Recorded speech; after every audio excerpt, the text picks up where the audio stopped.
발이 편해야 온몸이 편합니다. 온갖 장기들과 연결돼 있으니까요. 이시영 박사가 이 연구에서 만든 건데요. 깔창입니다. 여러분 전화하시기 바라고요. 애국 기업이고요. 이봉규 TV 파격 할인합니다. 엄청나게 할인합니다. 전화하십시오. 네, 여러분 안녕하십니까? 김소연 변호사 연결해서 알아봅니다. 안녕하세요. 네, 안녕하세요, 박사님. 네.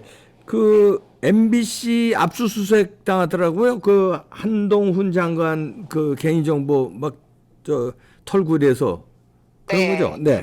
아마 더 탐사에서 네. 그 한동훈 장관님 찾아가고 스토킹하고 네. 실시간으로 이렇게 찾아가면서 방송하고 문 두드리고 네. 뭐 그랬잖아요. 그렇죠. 네. 사실 가족들 입장에서 굉장히 위협적으로 느껴졌을 일이거든요. 그렇죠.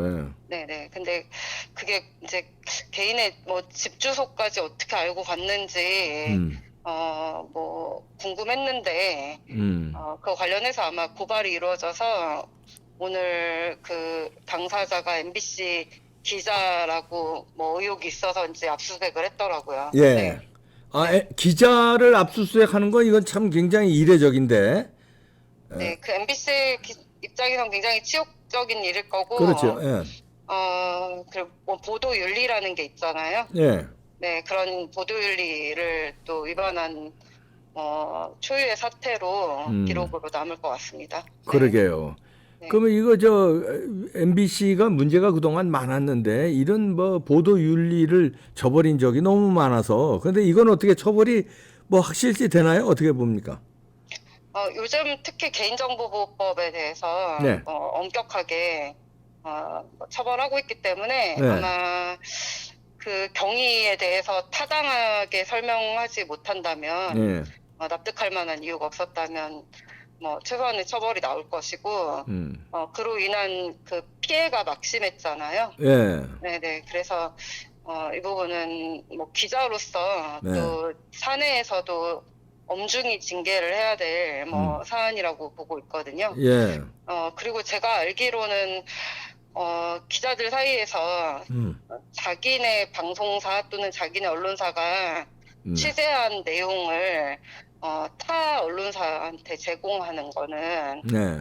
사실 그 회사에 대한 뭐 금전적인 문제가 아니더라도 업무상 배임에 해당할 수 있거든요. 그러네요. 네, 그죠. 배임 행위죠. 왜냐하면 사실 그 언론 보도라는 게 신속, 정확, 정확 그리고 또 이제 누가 더 접근 가능한 뭐 정보들에 대해서 누가 더 다양한 방법으로 접근을 하느냐. 그게 경쟁이 치열하거든요, 그게. 그렇죠. 네. 네, 그래서 취재원들에 대해서 그만큼 보호도 하면서 한편으로는 정보 전쟁이잖아요. 그렇죠. 예. 네, 그런데 이제 MBC가 뭐 자기들이 말하자면 확보한 개인 정보를 직접 취재하기는 좀 난감하니 사이드로 지금 유튜버에 해당하는 타 언론인 더 탐사한테 제공을 한 것으로 보여지거든요. 예, 그렇죠. 예. 네, 이 부분들은 그냥 뭐 취재윤리니 보도윤리니 뭐 이런 게 완전히 무너졌다. 그냥 기본적인 소양도 없는 사람들이 지금 기자 짓을 하고 있다라는 게 밝혀진 사건입니다. 그러니까 지금 김소연 변호사도 얘기했듯이 MBC가 자기들이 한동훈 장관의 집에 대해서 막 취재하기는 뭐 껄끄러우니까 더 탐사 너희들이 대신 해라는 식으로 이게 정보를 준 건데 그러면 네.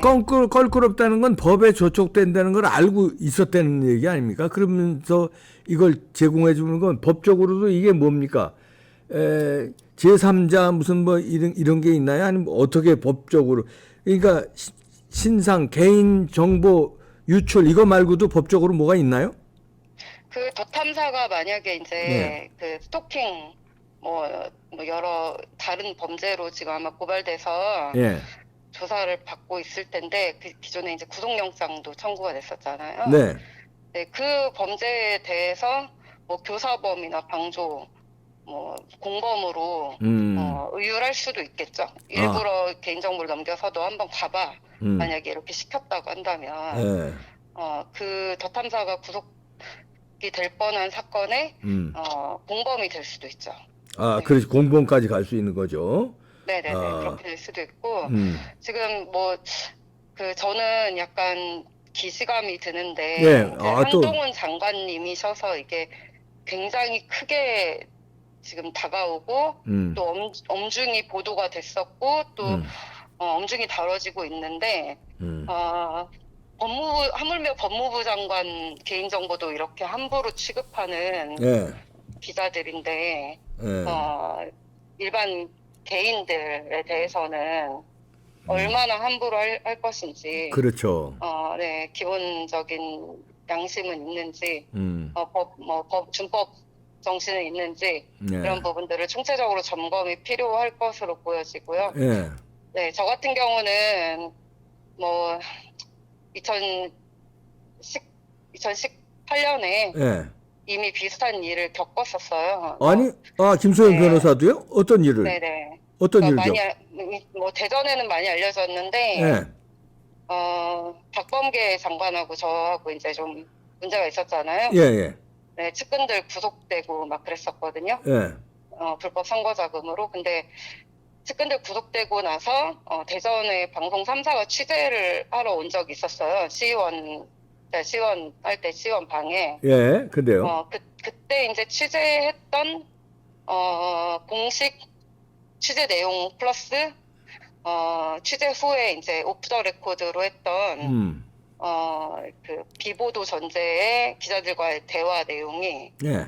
네, 통으로 녹음 파일이 그대로 박범계 장관한테 넘어갔었어요. 그런 적이 있었구나. 예. 네, 네. 그것을 이제 지난 총선 이후에, 그러니까 사건으로부터 2년 만에 범인이 밝혀져서, 이렇게 통비법 위반에는 해당이 안 돼요.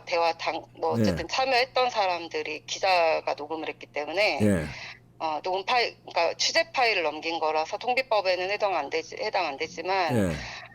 해당 방송사에서는 예. 해당 기자를 해고했거든요. 네, 그런 초유의 사태도 있었습니다. 네. 그러면 이번에 그걸 대입해 보면은 MBC 그 기자도 해고 당할 수 있네, 그 지금. 해고 사안이에요. 해고 사안이네. 네네. 네. 그리고, 음. 예를 들어서, 네. 지금 또 제가 최근에, 지난주에, 중앙지검 앞에다가 고발한 사건 중에 하나가, 예. 예전에 박사님한테 설명드렸던 버닝썬 예. 관련해서, 네.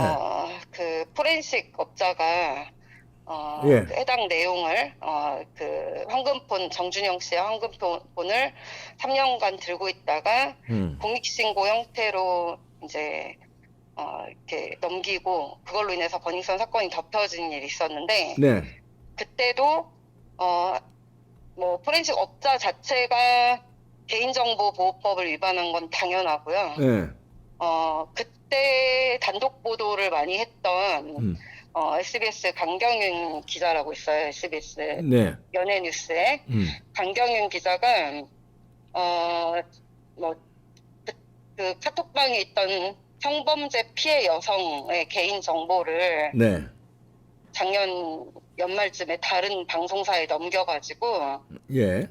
해당 여성에게 타 방송사, 외국계 방송사에서 연락이 와서, 성범죄 피해 여성이 굉장히, 정신적 고통을 받고 있는 사건이 있었거든요. 네. 그래서 저는 이제 그 해당 여성의 제보를 받고, SBS 강경윤 기자를, 똑같이 한동훈 장관님 사례랑 똑같거든요. 예. 성범죄 피해 여성의 인적사항, 이름이나 연락처, 이메일 이런 것들을 타 방송사에 넘긴 혐의. 본인이 카톡방 내용을 취득한 것도 범죄인데, 그것을 본인이 직접 취재하기 이제 난감했는지 타 방송사에 당사자의 승낙 없이 그러니까 이메일 주소와 이름을 넘긴 혐의로 개인정보보호법 위반으로 똑같이 고발을 해놨거든요. 네. 네네. 이런 식으로 기자들이 특정 정치 논리, 정치 진영을 비호하기 위해서 또는 특정 사건을 왜곡해서 자신들이 원하는 방향으로 보도하기 위해서 사건의 등장인물들의 개인정보를 함부로 넘기는 사례는 이번 한동훈 장관 사건으로 근절돼야 된다고 생각합니다. 그렇죠. 이게 네네. 네. 이게 말이 안 되죠. 예. 아니 그런데 아까 이제 박범계도 좀 전에 얘기해 주셨지만 박범계 요즘 조용하네. 조용할 사람이 아닌데. 그러게요. 왜 이렇게 네, 조용하지? 이정근 게이트에서도 그러게. 등장하지 않고 신기하네요. 아니 이게 네. 신기한 게 뭐가 있나? 연결돼 있나? 이 사람이 사사건건 등장한 사람인데 지금 네. 이정근 돈봉투 게이트 이후 그다음에 김남국 코인 게이트 이럴 때 안 등장해요. 이거 뭔가 좀 수상한데? 어떻게 보세요? 몸을 사리고 있는 거겠죠. 몸을 검찰 사- 눈치를 보고 있는 거겠죠. 아, 검찰 눈치 보느라고. 네네. 아, 박범계 뭐 계류돼 있는 거 있나요? 특별히 뭐 알려진 건 없는데, 네.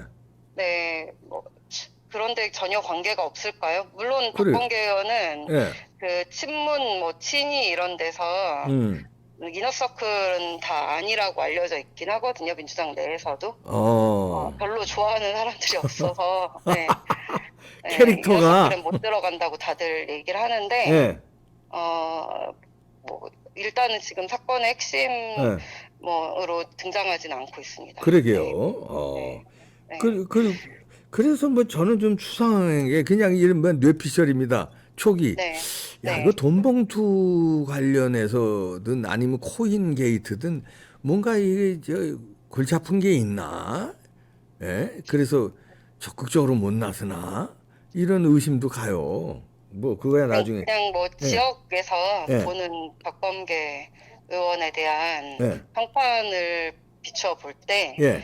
그렇게 대범하게 뭔가 범죄에 함께 할 인물 정도도 못 된다고 다들 아, 그 그러거든요. 정도 안 되는구나. 네, 지금 오히려 뭐 조금이라도 연루돼 있을까봐 아마 눈치 보고 만약에 뭐 걸리면 아마 수사에 적극 협조할 사람입니다. 아, 이게 네, 검찰 눈치 보고 혹시 자기 이름이 혹시 거기 들어가 있으면 그냥 네. 가만히 있는 게 낫다 이렇게 생각하고 예? 네, 뭐 당장 윤석열 대통령께서 음. 그 예전에 검찰총장 됐을 때 네. 뭐 형님이라고 뭐 성렬이 형 뭐 이러면서 맞아. 친한 척을 했었잖아요. 네. 그러다가 또 수세에 몰리니까 섭섭하다고 또 맞아. 형 언제 형님이라고 했느냐 잊어버린 듯이 그렇게 했잖아요. 그 망타를 그래서 부리고 그랬지. 예. 네, 뭐 때에 따라서 그냥 충분히 입장을 달리할 만한 인물이기 때문에 아하. 지금도 제가 볼 때는 눈치 보고 네. 이재명이 과연 살아날까 뭐 못 살아날까를 아마 눈치 보고 있을 겁니다. 그렇구나. 아유, 네네. 마지막으로 하나만 더 물어볼게요. 아니, 이준석 사태 어떻게 보세요? 이준석도 조용해. 페이스북에 이준석이 뭐 뭐가 조용해요? 지금 뭐 아, 난리 페이스- 뒤집어져 있는데 아, 그 페이스- 학벌 학벌. 때문에 네, 그거 어떻게 봐요? 네. 네. 아니 코인은 조용하더라 이게. 코인은 조용했는데 학력 나오니까 또 난리가 났어요. 그렇죠. 조용한 부분은 뭔가 문제가 있다는 얘기고 아하. 네, 좀 난리를 친다는 거는 뭐 하나 쬐끔 떳떳하다는 얘긴데요. 조금 예. 이준석 특히 학력 부분은 예. 제가 이제 박사님께서 말씀하시는 거 듣고 그 김영윤 예. 소장 방송 봤거든요. 예. 네, 근데 이제 뭐 졸업에 대해서는 어. 8점 이수한 내역이 너무 적어서 과연 졸업을 했을까 의심이 든다 정도였고 의심이 든다 좀. 예. 더블 메이저에 대해서 예. 복수 전공이 맞느냐 뭐 조인트 뭐 컨센트레이션. 예. 네, 그런 거였냐라는 거에 대한 강한 의심을 표명을 했었는데 예. 이 친구는 또 시선 돌리기를 하고 있어요. 그동안 경제학 복수 전공했다고 끊임없이 말을 했었으면서 그렇지. 네, 이제는 그 졸업했다. 아, 졸업한 거 맞다 이러면서 10억 내기를 하고 있거든요. 그러니까 예. 네네네. 그래서 이건 또 완전 전형적인 허수아비 때리기예요. 호수아비 사실 때리기. 뭐 예. 졸업의 여부에 대해서 강한 의혹을 제기한 건 아니었거든요. 그렇죠. 네, 복수 전공에 대해서 우리는 예. 확인을 요청한 건데 그 부분을 엉뚱하게 또 허수아비 때리기를 하고 있어요. 그리고 그러면서 유튜브를 보지 말라고 막 제발 보지 말라고 난리가 났더라고요. 참네. 야, 네. 어이가 없어요. 아, 호수아비 때리 전형적인 이준석 스타일 호수아비 때리기. 네네네. 아, 그러니까 저 복수 전공이 이제 구라라는 게 탄로가 나니까 이제 졸업으로 몰고 가면서 이야, 그렇군요. 10억 내기는 어떻게 봐요? 10억 막 걸었는데. 그거 뭐 예? 그냥 쇼하는 거고 시선 돌리기라고 아, 생각합니다. 그것도 제가 볼 때는 시선 이준석 돌리기. 뭐 코인이나 다른 쪽에 대해서 본인에게 시선 집중되는 거를 이게 기회다 싶어가지고 뭐 시선 돌리는 거라고 봅니다. 아, 그러네요. 아이고, 자, 김소연 변호사였습니다. 여기까지 박사님 읽겠습니다. 제가 예, 뭐 말씀하세요. 예. 네네 제가 지금 그 제주지방법원에 어. 재판 때문에 와 있거든요. 아니, 제주도까지 왜 갔어요? 제주도 뭔 재판이에요? 변호사들은요, 네. 보따리 장사로 많이 돌아다닙니다. 네. 아, 뭔 사건 때문에? 아, 여기 그냥 행정사건 하나 있어서, 예, 예. 네, 저희 의뢰인들 사건이어서 예. 왔는데, 예. 지금, 깜짝 놀랐네요. 길거리마다, 예. 네, 후쿠시마, 아. 선동, 오염수라고 하면 선동하는 현수막 엄청 걸려있고, 아이고. 네, 예. 지금 법원 앞에 왔는데, 뭐, 인터뷰하고, 뭐, 진보당, 정의당, 노동당, 녹색당, 뭐, 아이고, 뭐 이것들. 간첩 조작 웬 말이냐. 제주도에서도 왜 간첩 있었잖아요. 있었죠. 제주, 예, 있었어요. 네. 현수막 쫙 걸려있네요. 아이고. 우리나라 정말 큰일입니다. 걱정이에요. 큰일이네요. 예. 우리 또 김소연 변호사 잘 싸워주고 있으니까 국민들도 함께 우리 열심히 싸워야 됩니다. 네. 제주도에서 수고해 주세요. 네, 감사합니다. 네. 김소연 변호사였습니다. 이야. 후쿠시마 제주도 분들 거기 참 이용당하시면 안 됩니다. 때만 되면 나타나는 이런 시위꾼들 있잖아요. 그래서 뭐 4.3 무슨 기념식 때마다 나타나서 이렇게 부안해동하고 이런데 제주도 도민들 넘어가고 그러시면 안 돼요. 이거 또 후쿠시마 가지고 또 이 선동꾼들 또 제주도 출장 가서 이렇게 난리 치는데 순진한 제주도민들 오히려 이분들 나무라지 주시기 바랍니다. 거기 넘어가면 큰일입니다. 이준석의 시선 돌리기, 호수아비 때리기, 박범계 검찰 눈치 보고 조용히 있고. 하여튼 MBC 그 기자는 회사에서 잘릴 사안이네. 그리고 법적인 처벌도 받아야 되네요. 네, 마치겠습니다.